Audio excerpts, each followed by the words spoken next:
All right, karibu tena. Welcome back.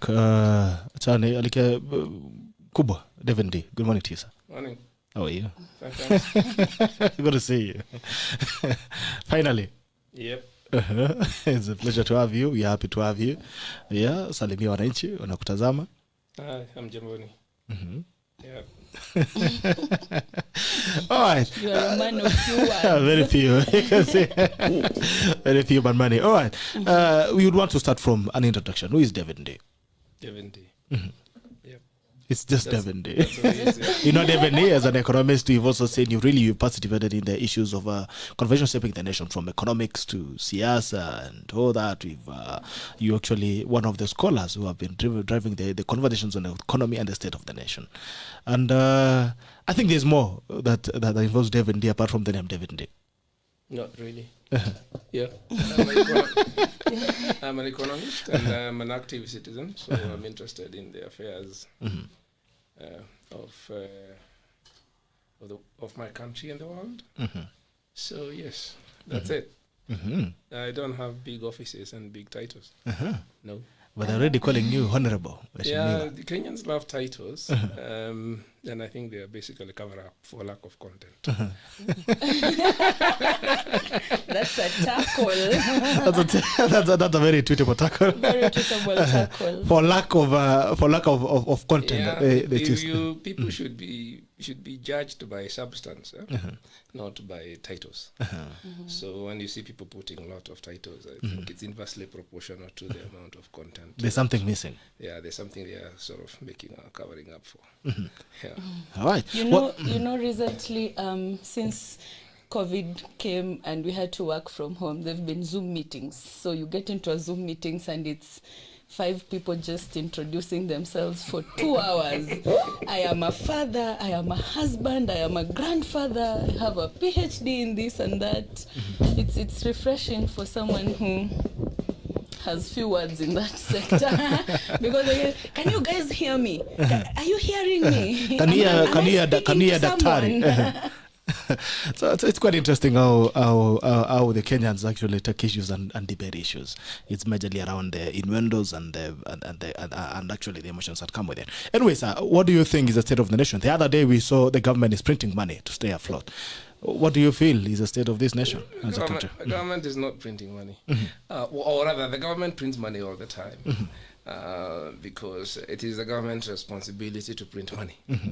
So it's a question of does it do so responsibly or irresponsibly? In this particular case, some journalists just sexed up a headline. What happened is government runs an overdraft at the Central Bank of Kenya. If you go, it's published weekly. You can see how much it was. So it said the government had overdrawn its account by 15 billion shillings, which is true. But if you go through the account, you will see sometimes it's overdrawn by 50. Sometimes it's by 10. So it's a very active overdraft account. So to pick up just 1 week and blow it out of proportion is not correct, I think, journalistically. But obviously, the reason why it got so much attention, I think, is because people are concerned about the economy. And the government has not been very responsible with its finances. So I think the question that people are asking is that, I think they have reason to be, worried. They don't trust that the government is running its finances responsibly, which is true. But in that particular instance, that was a fairly routine sort of thing that is not really... that it actually wasn't even newsworthy, but it shows that there seems to be some apprehension. So there's nothing out of question from what the government did in terms of that. There's nothing out of question. No, I explained that. I cut a piece of that report from the central bank's weekly financial report, and you can see it's an overdraft facility which moves up and down all the time. I think the governor of the central bank also explained that. So that particular item was not newsworthy, but that doesn't mean that the government's finances are sound. But that's not right. part So of it. Yeah. What do you feel is the state of the economy as an economist yourself? how do you feel the pulses of the country in terms of the state of the economy? The state of the economy is not felt by economists. It's felt by the people who either don't have adequate income, or they've lost their jobs, or they've lost their businesses. Those are the people who feel the state of the economy. The economists can only tell you sort of magnitudes if we have data. But basically, the state of the world economy is not good because of Corona. But the state of Kenya economy was not good even before Corona. Because for the last 7 or 8 years, the government, as I said, has been very irresponsible with its finances. It's borrowed lots of money, more than we ever done before. A lot of it very, very expensive money, both locally and from abroad. And it has invested that money in wasteful projects. Quite a lot of it has been stolen. And but we now have to pay for it. And that payment is coming from revenue. And therefore, when that revenue is repaying interest on that debt, it means that other things are not being paid for. So that's one thing. So the public finances are in a very bad state. Secondly, that the way the government has been spending that money, deficit financing and that these big projects and all sorts of things, they distort the economy quite a lot. So they have weakened the economy. Partly because a lot of that money, in fact half of it, has been borrowed from domestic banks. And when the government borrows money from domestic banks, that money is not available for businesses. In economics, we call that crowding out. So the government has crowded out the private sector. And because of crowding out the private sector, then the private sector itself is weak. And because the private sector economy is weak, it also hurts government revenue because it's the private sector which pays taxes. The productive economy is the one which pays taxes. So the government shoots itself on both feet. First, it wastes money, and the money it wastes is not available to the private sector, so it hurts its revenue. So it is repaying this debt from even less revenue than it would have if it had not borrowed.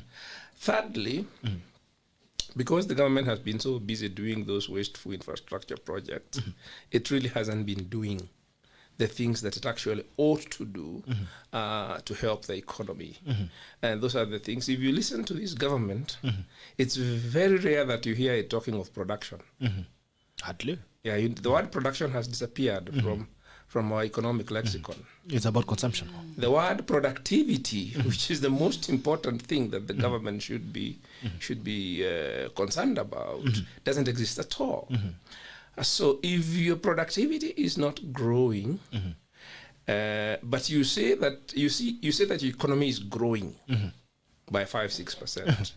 But if you look at that economy closely, you notice that productivity is stagnant or falling. If your economy is growing and your productivity is falling, it means that you're actually consuming capital. Yeah, and that's what you're doing. We are consuming debt. Come on, Akula stock. Yes, we're eating. That's exactly what we are doing. So we are consuming capital. So because we are consuming capital, that means that sooner or later, if you're a business and you're consuming your stock, of course, sooner or later there will be a day of reckoning. Yes, we have seen it happen to quite a number of our large corporations. We've seen it happen to Kenya Airways. We've seen it happen to Nakumatt and others, and Uchumi.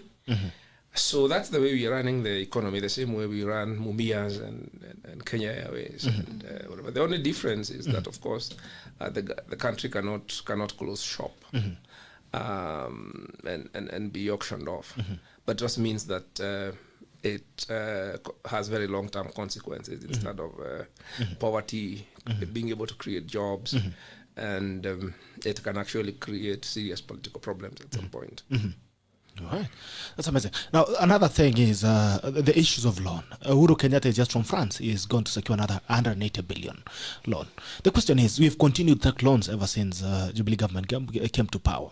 And you're lucky enough to have experienced both regimes, which I would not want to go to that at this point. But let's narrow it down to Uhuru Kenyatta.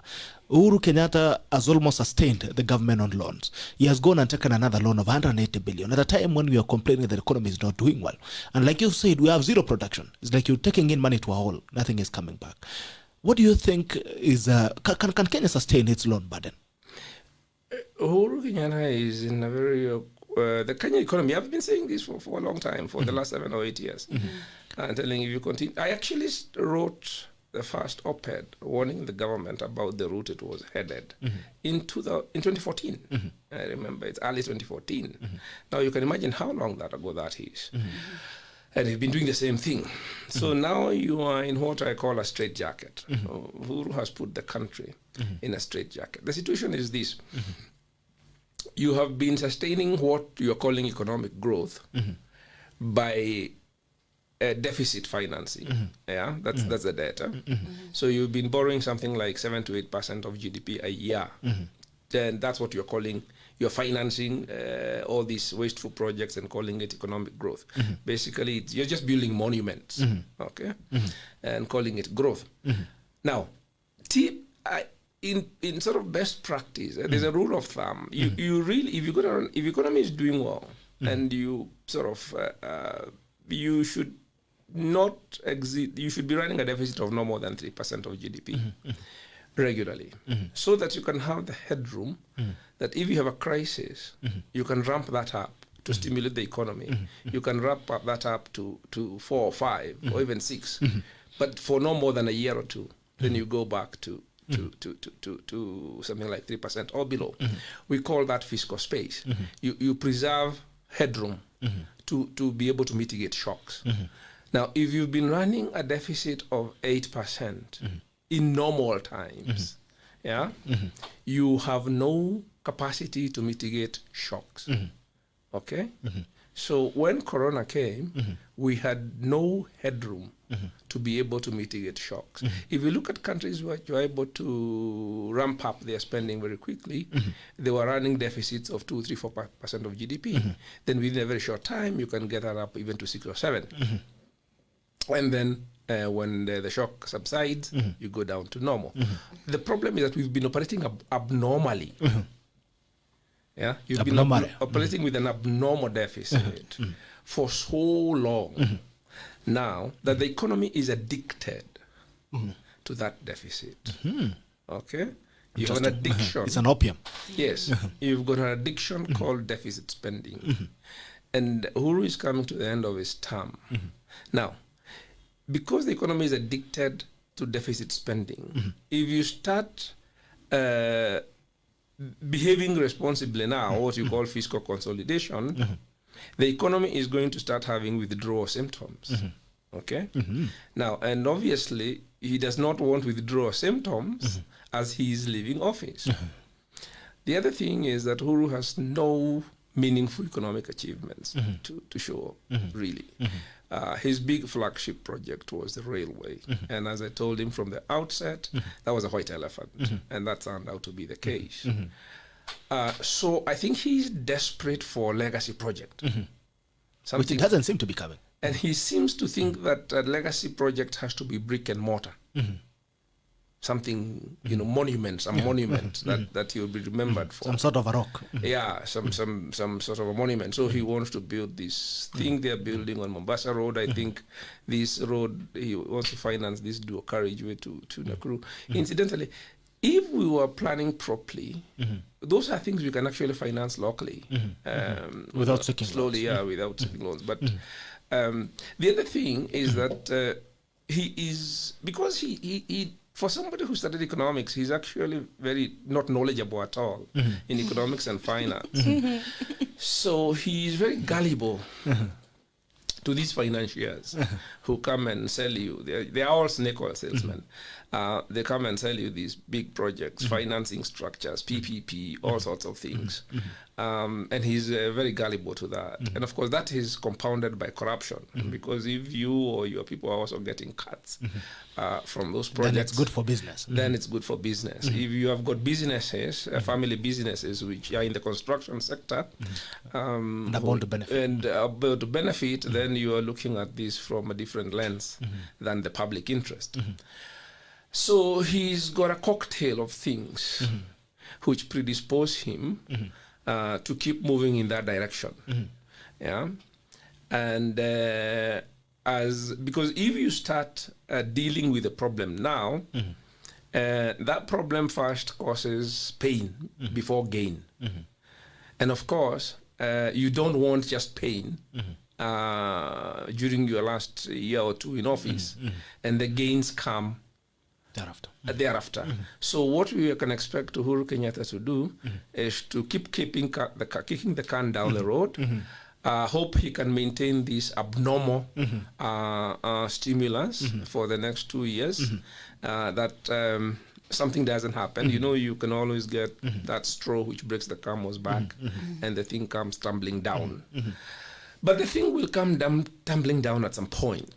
It's really a matter of when, not whether. Not if. Yeah, it's not whether, it's when. Yeah. So you're saying this is a collapsing wall, but he's trying to ensure that it does not collapse in his regime. Exactly. It will, at least it will collapse. It will collapse at some point. Yes. Whether or not in this regime or the other regime, the point is it will collapse. In fact, I don't know why anybody wants to be president after Uhuru Kenyatta. Now, you mentioned about economics. I know one. you mentioned that he's not a good economist. It's saying that he studied economics. The irony. It's saying he's your colleague in economics. He may have studied economics, but economics is a very interesting subject because you can study the mechanical economics, and obviously an undergraduate degree economics doesn't actually constitute sufficient knowledge. But to get the intuition of it and to understand particularly how economic management actually works, that takes a very long time and a lot of exposure to economies and how they work and how they succeed and how they fail. And there's some fairly sort of when I explain these things, some people think they sound simple. They are not simple. It's just because I know how to explain them, because I have a lot of experience doing this. But I don't think there was anything in his career, in his life before politics, that showed that which prepared him for economic management, to understand economic management. You certainly cannot compare with President Kibaki, who spent many years doing hands-on economic management, and who also spent a lot of time thinking about it. I gather from my little exposure and interaction with Uhuru Kenyatta, but also from listening to people who do have spent a lot more time with him, that he's not a very reflective person. He doesn't take time. He doesn't spend time reflecting. And in economics, economic management, you need more reflection time than doing time. You need to play it in your head several times. On listening, you need more listening time, more reflection time. When Saitoti became Minister for Finance, he was a very brilliant person, a very bright guy, but he didn't know any economics. So he spent time with economists, myself, but particularly with someone like Professor Ryan, with my good friends, Professor Ryan and Harry Mule. Listening, learning, a lot of time. And within a couple of years, actually, when he was coming to, when he was joined the NAC administration, and we used to interact quite a bit, he was actually as fluent in economics as I am. But that's because he had done both the hands-on experience. He was also a brilliant person, but he was also a very reflective person. And a good listener. Very good. Not just, he would just, occasionally he would just call you and say, look, I'm thinking about this problem. Youth and employment. What are your thoughts? What are your thoughts? What can be done about it? And you spent 2-3 hours discussing that. that's how you sort of develop that intuition and hands-on feel of economic management. Of course, whose brand of economic management is highly clouded by the fact that his family is in business. And those two don't mix. Okay? In many countries, when you go into public life, you are required to put your business interest in blind trust and all those type of mechanisms that ensure that there's no conflict of interest. So that you don't have conflict of decision. So Uhuru has a very, very serious conflict of. In fact, you can define his entire sort of economic, the things we have seen him doing. All of them are pervaded by conflict of interest. Yeah. It's majorly guided by personal interest. Personal interests, not just his, but the fact that I think he's captive to a business class. A cabal of sorts. So business class, if you look at when he came in, the people he spent most of his time listening about the economy was the business class, KEPSA. Business elite. He had whatever. You don't do that. Because those same people have the same interest in government business. You don't absolutely do that. That was big mistake number one. Right, interesting. A tough one. Now, as an economist, and from the backdrop that you've talked about the basis of economics, the economics on paper and the graphs you read on PowerPoint, and really experience of economics. How do you rate Uhuru Kenyatta out of 10? 0. 0. If there was a negative score, I would give it 0. How far negative will you go? Look, you are going to realize it because it's going to take us a minimum of 5 years, very painful, to unwind the consequences of the damage that has been done by this, particularly the fiscal regime. And the fact that, look, when Uhuru Kenyatta came, I think the government was correcting about 20% of GDP in revenue. That is now down to about 15. Okay, so if you even start using indicators like that, your revenue yield is collapsing when your debt payments are going up. I mean, the debt this year, our interest on debt is going to be something like almost 500 billion shillings. Okay.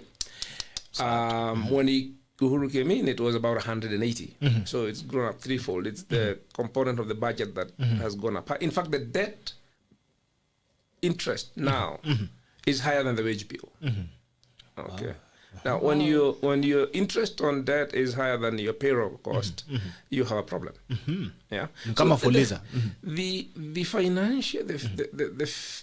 financial mismanagement of this regime is unprecedented. It is completely. It has to be among the most irresponsible in the world at this point in time. There's something you mentioned about projects, and case on point is the SGR, which you've continued to criticize from the onset. And I remember at that time, even before you go to 2017 elections, you've always kept the narrative. I would want to ask you a question on prudence and objectivity in government projects. When the government sits and plans their projects, do you think it plans them with a mwananchi in mind? Because like now, this is what is going. Because when you look at it critically, you realize that SGR, for instance, has even clawed back the development gains that it has built it. Because when you look at the trackers, I was saying the transport industry was complaining, the trackers industry were complaining about the moving of the depot. You've seen Mombasa also complaining about the moving of the port, or the innovation of that. In a nutshell, when you look at where the government has invested money, especially borrowed money in billions, tens of billions, do you think it has been done with a mwananchi in mind? This is the way. What drives investment? Let me describe it to you in as simple as I can. When you're doing public finance and budget programming, you start by asking yourself, we're a poor country, so you know when you're a poor country, you know you need investment, and in fact you have fairly high returns to investment, public investment. Okay, but there's also the financing dimension. You have to ask what is financeable. So the first thing you do is you set a deficit target over long term, as I said. Say our deficit target is 3%. And then you look at your recurrent expenditures, and then you see how you keep that, because those are the most important. Those are the ones which finance your medical services, your agricultural extension. The recurrent budget is more important than the development budget. I hear people talking about, oh, we are spending money on recurrent. Yes, that's how you should spend money. Then once you've covered those, you then say, I have about 4 or 5% of GDP that I can now look at where to invest for the highest return. In my day, we used to do something called a public investment program. So there was a document called a PIP, which would have all government investments, potential projects. They would be ranked in priority in order of the ones we have the highest return, okay, development-wise, okay, then and costed, okay. So you would look at your financing, which is predetermined. You say it's 5% of GDP or 6% of GDP. You put a figure to it. You would go down the PIP, and where that money runs out, you draw a line. So you say this is what we are financing, okay. So until one project gets out at the top because it's finished, then the next one comes in. Sometimes projects would then come which have got higher returns than the ones you have. So those can go straight at the top. That seems to have collapsed at some point, because what we now have is things called flagships. Yeah? And once something is politically declared a flagship, it seems that it is not subjected to any appraisal. It is not subject to discussion. It is just then pushed politically, be against all reason. And therefore there is no relationship between that project. So the kind of careful consideration that would go into PIPs, I don't think happens anymore. I remember when Moi introduced, the Moi regime wanted to do Takwel Dam. A friend of mine, very good friend of mine, Harry Mule, was the PS Treasury. And they refused. Harry Mule, Simon Chai, and other people told Moi, no, you can't do this. You cannot do that. He actually had to get rid of Harry Mule before they could do it. Interesting. In fact, he had to get, because PS Treasury said it's not going to be done. He's got interesting stories. He's not a very public person, but he can tell you stories about Moi calling him, offering him land, all sorts of things. To accept the Tarkwell project. Yeah, so in the end, Harry Mule had to leave. He was technically retirement. He then went on to become vice president of IFAD or something internationally, and then retired. But there were people who basically told the president, no. And again, that's something which I think something has gone wrong in this regime, because I know quite a lot of very sound economists and professionals in the government. There are still a few. But I think the capacity to tell the politicians no has diminished very substantively. Because if we had the bureaucrats I know that we had in the 80s and the early 90s, things would be different. You couldn't have done this project. Yeah. So the projects, what drives this project? It's just megalomania. It's prestige. It's foolishness. There seems to be. I mean, I don't know whether the Chinese who are pushing them or it's us. It's corruption. It is completely. It is just complete madness. If you ask me, because I pointed out these things. You know, when a country like this sits and says, any country, and you say you're going to spend $5 billion on a project, and I quickly look and I see $5 billion is 5% of GDP. Nobody spends 5% of GDP on one project, even from a risk management perspective. You don't put that many eggs. There's no common sense in one basket. I also know that the highest return projects in a country like this, particularly with our which is agricultural, low agricultural productivity, are small projects, particularly rural projects, because still our highest productivity potential, which can raise incomes, reduce poverty, create jobs, deal with food security. We have so many issues. It's all in agriculture. So as economists, we think in terms of opportunity cost. Okay? So I'm like, what's the opportunity cost of $5 billion in the things I know have a high return? If you had given me $5 billion 7 years ago and say, budget this for investment projects, we could have finished the food security problem in this country by now. Yeah. And probably halved poverty with just that. In the country. Yeah. Because the kind of investments you need per county, if you go, let's say go county-wise, and look at all the problems you see farmers complaining about, rural access roads, all the problems you see of post-harvest losses, fertilizers, all the problems we have of lack of genetic resources like assets on the farm, quality of livestock, all those problems. You could have had very substantive impact on those problems and solved some of them completely with the amount of money we have put in that railway. Yeah, so that if that money had gone into the right sort of agricultural investments, into small enterprise support sort of systems, you could probably have had sustainable productivity increase, within those regions, bump up. No, in the whole country. That's a lot of money. It's a huge amount of money. Even absorbing that kind of money in sort of the kind of investments I'm talking about, it's a huge amount of work. It's a lot of work. It's quite something.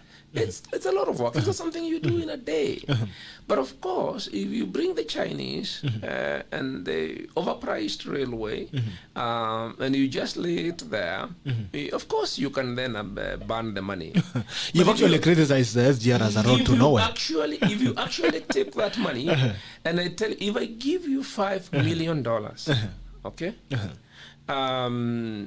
50 billion shillings, isn't it? Yeah. If I give you $50 million, 50 billion shillings, actually even less, I give you 1 billion shillings and tell you, go to Bomet and support dairy farming with that money. It will take you 3 to 4 years to spend it. Okay? And the impact to be felt. It's huge. If I give you 1 billion shillings and tell you, go to Busia, farmers there are only producing 3 or 4 bags an acre of maize. I want you to raise that to 15 bags an acre. Here's 1 billion shillings. You can actually do it, but it will take you 3 to 4 years to do so. Wow. Okay? And the absorption would make sense. Yes, the sense but I'm telling you, to put that money in serious things is a lot of work. But to just tell the Chinese to build a railway, no money comes here. The money actually moves from the bank of one Chinese agency to another agency, and we are stuck with a white elephant here, which is actually disrupted the economy and is not adding value. That's easy to do. But why somebody would do it just boggles my mind. It just completely baffles my mind. You criticize it as a road to nowhere, the SGR. It is. Have you seen where it ends? Where does it end? Nowhere. You it go. ends somewhere, of course. No. You go, and then it disappears into the grass. Whose grass? I don't know. Gishaka farm. Duka Moja. And, you go past Duka Moja to Narok, and there's this thing, and then all of a sudden, now it's just getting overgrown. It's a road to nowhere. So there's an economy there. There's a city in the middle of Narok or something. Anyway, that's for another day. Just do it. There is absolutely nothing where it ends. It's pasture. It ends in a pasture. Inaenda kubeba ng'ombe. And there is no station. There's no station where it ends. Really? Absolutely, I'm not joking. Oh, wow. There is a station at Suswa. That's the thing people don't seem to understand. Why we call it the road to nowhere. There is a station at Suswa, but the radio was already continuing past Suswa, and then it stopped. Wow. Okay. So Suswa is not is where it terminates. I've always thought that's where it terminates. No, to be honest, isn't. I've never used SGR myself. No, I'll be very honest. No. It goes on, and then it just dies in the middle of nowhere. It disappears. What happened to the passenger program that had been done? This railway is a freight railway. It's not a passenger railway. The passenger service is a PR. Yeah. And if you recall, when it was being promoted, they said it would carry capacity to carry 20 million tons of cargo. I said that I find it difficult to believe that, given the kind of configuration that they were talking about, that you can carry 20 million tons of cargo, which is mostly one way, because it's mostly imports, on a single track railway, without congestion. I saw a report once, which then disappeared, which said that the actual operational capacity is actually less than half that, something like 9 million tons. Now, if you want to maximize your freight cargo and you've got capacity constraints, like for instance, you've got one truck, so there's so many sort of rolling stock you can put on it. Passenger services are very disruptive. They are very inefficient. Yeah. So the passenger service actually comes at the expense of the freight. Yeah. Okay. And freight is what it's supposed to be carrying. And the reality is not there. But the trouble is,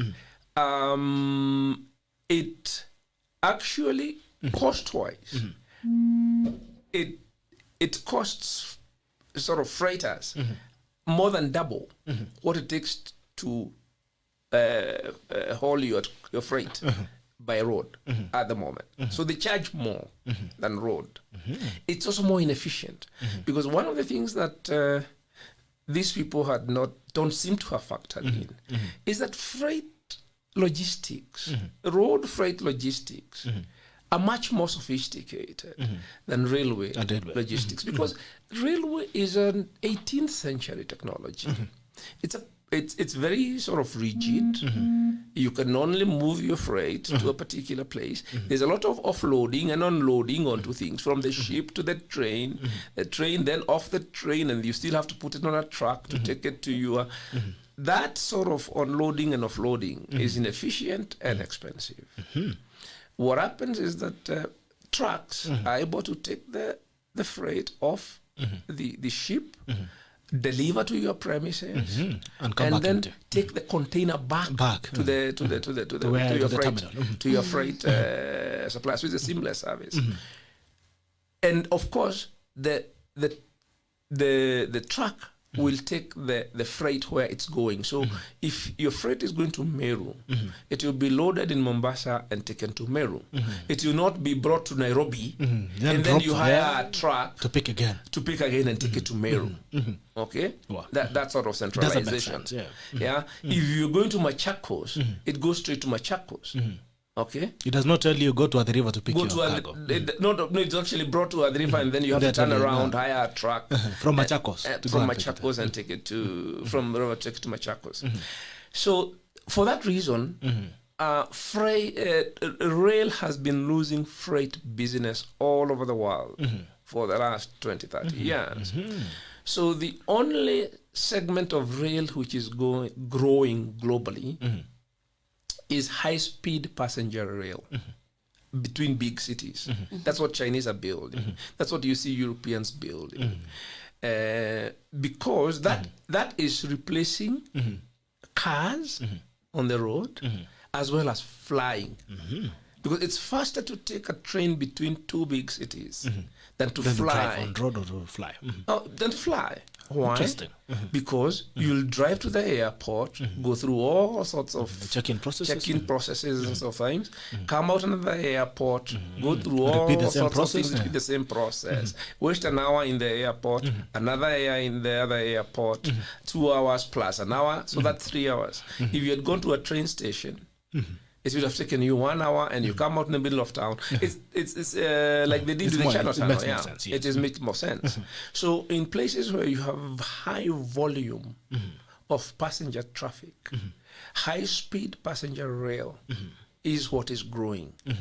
There is no place that freight rail is growing. Yeah, even think in America the trucking business is quite a it's quite a robust. And they have trains. But to build, you have the network of roads and the flexibility of road. And to look at the rigidity of rail, that it takes you first in this direction, and then you have to take your cargo and take it to the next direction. It's an interesting process. Exactly. So I don't know. I mean, I don't know whether these are things which but there was no feasibility study of this. And that's what I wanted to ask you, even after this close discussion on the railway issue. Did someone really sit down and think? Because I'm asking myself, why would I board an SGR to Susua? I mean, they introduced the passenger. What are you going to do there? Why would I come now? Assuming I live in it is ridiculous. But when I say this is ridiculous at the outset, people in Kenya want to so believe that the government knows better than the rest of us. That they say, who are you to know better than the government? How does the government know? The government doesn't have a brain. Okay. It is not an individual who thinks. There are people. It's a bureaucracy with people with all sorts of interests.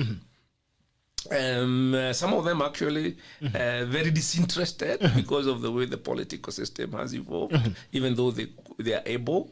So it's a dysfunctional. It's a dysfunctional animal. And a dysfunctional animal cannot think. It has no brain. It has no brain. All right. Interesting. Now, as we close on that, who advises the president? I have no clue. Have you ever tried to advise him? Many years ago, I tried. I was persuaded by friends of mine before he was president. He was leader of the opposition. I was not keen to do it because he was in Kanu, and we had an issue with Kanu in those days as young people. But I'd done a lot of work supporting the opposition at the time, from the early 90s. And these friends of mine, they said, look, Kanu is now the leader of the opposition. If we want an effective opposition, whether we like them or not, we need to help them. And I sat with him and some of his friends, some of them who are very loud now, and we sat for a couple of days, probably a couple of weeks. But that didn't go very far. First of all, he doesn't have personal discipline. To sort of stick with something day in, day out, you know. He doesn't have the concentration span. So I found that very irritating. I found it very annoying. That he doesn't pay attention. I'm sacrificing my time and doesn't pay attention. Yeah. So anyway, I didn't come out with a very favorable impression of him as a person, particularly just discipline. Yeah, he's not disciplined. You see it right away. That this is not a disciplined person, and at certain levels, not at all levels. Personal discipline. You can be bright, you can be talented, you can be all sorts of things, but if you just don't have discipline, personal discipline, you're done. And I think that's a huge part of the problem of that has landed him in the kind of poor sort of leadership that he has. The other thing is. It was evident that these people, and he would sit in meetings where we're talking about Kanu with his brother. And I wondered what his brother doing there. Yeah, it's not family. It's so that mixing family and business was something that bothered me. I didn't feel was right. In fact, the fact that the meeting were taking place in the family premise, I actually complained about that and said, can you get in premises which are owned by the party? They tried to do that, but we didn't actually get that far. But also, the fact that they are not people who are used to being challenged. They don't want the authority of knowledge. Yeah, they don't recognize that. What they want is loyalty. So they want you to serve them. I'm a coffee kilasa. And I told my friends, I don't do that. I don't care who they are. I don't care whether they're the Queen of England. I don't serve people. So that sort of didn't go very well. And that was like 2004 or 5. Yeah, so that was. So you feel the problem is not even the cycle; it's the person himself. It's a person, yes. Yeah, it's a person himself, because you surround yourself with the people.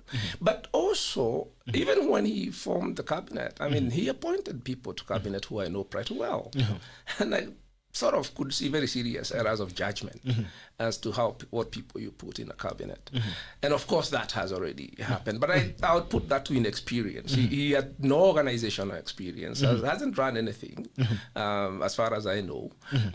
And you learn a lot about judging people by experience. Yeah, you learn by experience. And if you don't have experience of judging people at that level, you can make huge mistakes. I think it was also compounded by the fact that we changed the system to a presidential system. You see, in the parliamentary system, you are limited to people who have been elected. Okay? And because those people have been elected, they themselves have gone through the process. In a presidential system, you need to be more careful, because you are making the choices yourself. And therefore you can make very good choices, better than when people are elected, but you can also make very bad choices. As well, you can also make very bad choices. I think he made a combination of both. Some fairly good people, some people really who didn't belong there, and I think also he didn't have the caliber to lead that team. So it didn't work. Yeah. As a person, he didn't have the software. He just didn't have the software to lead that team. Yeah. Will that explain why all the directives he gives are just basically ignored? He has a very authoritarian instinct. So he thinks because he's the president, his job is to say what gets done. I remember writing this quite early and say that, you see, in the kind of system that we have adopted, and generally at that level, you see, it's also a lesson you learn about leadership. When you are a leader, you are the one who needs people. They don't need you. Because you work through them. If they don't work for you, you fail. Okay? But they can go off and do their own things. Okay? And succeed without you. But you can succeed without them. Yeah. So what happens is leaders often don't realize that the people who need you, you don't need. Because those are just sycophants. Okay. If they need those are the nest makers now out here. If they need you, it's because they need something to further their own objectives, and they need to keep and they need to keep forwarding you, and so they're using you. People who need you are using you. Okay, dangerous. People you need, you have to go and look for, and very often they don't want to work for you because they have their own things. So you have to persuade them. Yeah, and when you persuade them and they agree to work with you, you are only first among equals. You're not their boss. Yes, and you need to listen to them. Because that's why you got them. He seems to think he's the boss, and the people that he has to have around him are the people who do what he says. That's that's a disaster. You mentioned a PS in Moi's time about the Tarkwal issue. Do you think the president has people can stand up on him and tell him, Mr. President, you're messing up here and we are not with you? Do you think he has such people? I have a friend in the cabinet who told me a very interesting story. He told me that when he was offered the job, he asked the question, can I disagree? And he was told, you can disagree as long as you tell me privately. You tell me privately, and you don't tell the public. You don't embarrass me. He has an ego issue or something. Yeah, he has an ego. So that tells you the person who has an ego issue. So don't say it in front of other people. Come and say it in private. Now the thing is, when you say something in private, nobody knows. That's why it ends. That's why it ends. It ends in private. So in an institution, in a body like the cabinet, it needs things to be ventilated openly. Yeah, and everybody's opinion is heard. It's important. So again, I think sounds like he's a person with ego issues, with insecurity, the personal insecurities. So there may be people who can, but they probably don't. Yeah, because they're squeezed at a corner.